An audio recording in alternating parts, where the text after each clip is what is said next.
Hey, what's going on, you guys? This is Madam, and I'm coming back to you once again. This time, I'm going to go over to the Daily Beast, and I will post the article writer's name and information in the description, as I always do. This is in Brighton, and it says husband found guilty 40 years after murdering his wife with an axe. Yes, this is a cold case murder mystery that was finally solved, apparently, and it's pretty lengthy, so buckle up. On a cold afternoon in February 1982, James Krauseneck called the police, said he just arrived home from work and found his 29-year-old wife dead in the bedroom with an axe in her head. Their 3-year-old daughter Sarah was still in her own room inside their New York home. The gruesome discovery stumped Brighton's authorities, who struggled to identify a suspect behind Kathleen Kathy Krauseneck's murder.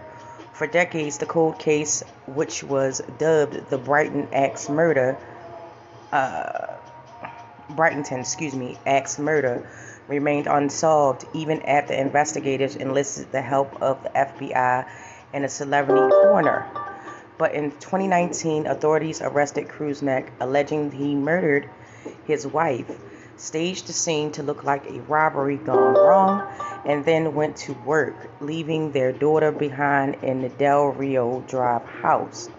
On Monday, a Rochester jury convicted Krauseneck, a one-time economist of the Eastman Kodak, who failed to complete his doctorate degree, of second-degree murder in February 1982 crime.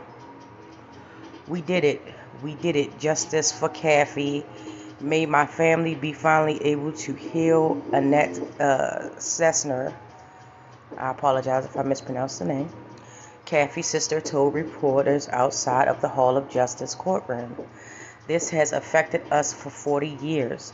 We have been dealing with pain and anguish over this man, and we saw him walk away in handcuffs. And that's what we wanted. And I cannot thank these people, and I cannot thank these two people enough right here and the investigative team for doing this for us. This is unbelievable. During the trial, prosecutors argued that Krauseneck murdered his wife with a single blow to the back of her head inside their home, driving home that no other DNA was present at the time to suggest another assailant had entered the home. At the time of the murder, Krauseneck told police he left for his job at Eastman Kodak at around 6:30 a.m. the day of his wife was murdered.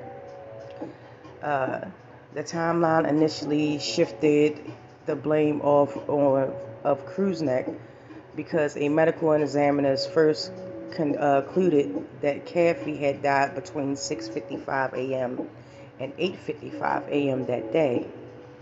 Later, the investigators revisited the case in 2015 with the help of the FBI and celebrity medical examiner Michael Pilar, determining that Kathy's body temperature actually indicated that she could have been killed when Krauseneck was home. Prosecutors told jurors that the FBI was able to use new forms of DNA testing on the physical evidence at the scene and found plenty of Krauseneck's DNA, but nothing from any strangers. Assistant District Attorney Patrick Gallagher said after the guilty verdict, the jury on Monday came to the conclusion because there was no other conclusion in this case. Prosecutors also noted that after the murder, investigators learned that Krauseneck never completed his doctorate in college, but still went on to teach at Lynchburg College and land a job at Eastman Kodak. Both roles, they said, hinged on Krauseneck's having a doctorate. Authorities believe that Krauseneck's false degree may have been the source of tension between him and his wife. noting that they found a marriage counseling pamphlet inside the family's home. The former economist's defense team, however, insisted that the circumstantial evidence in the case did not necessarily point to Krauseneck. They also argued that the police did not pay close attention to Edward Larrabee, a convicted murderer who confessed to killing Kathy in 1986. From a letter that he wrote just before he died in prison.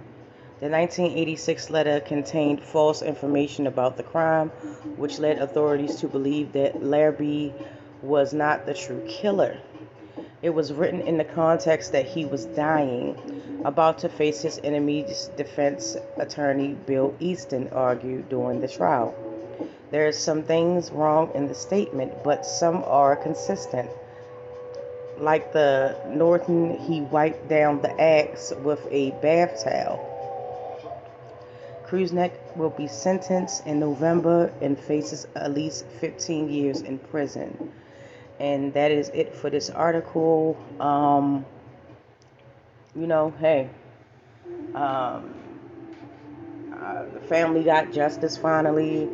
I remember hearing this story a few years back, but it was at that time it was still considered a cold case, and now apparently it has been solved. It was the husband who did it. As for the motive, I mean, would you really kill somebody because you lied about being a doctor?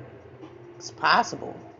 It's plausible, but I mean, it just seems like it was something else there, but ultimately, they solved the case. He has been convicted by a jury of his peers, and he will be sentenced accordingly in the next coming month or weeks.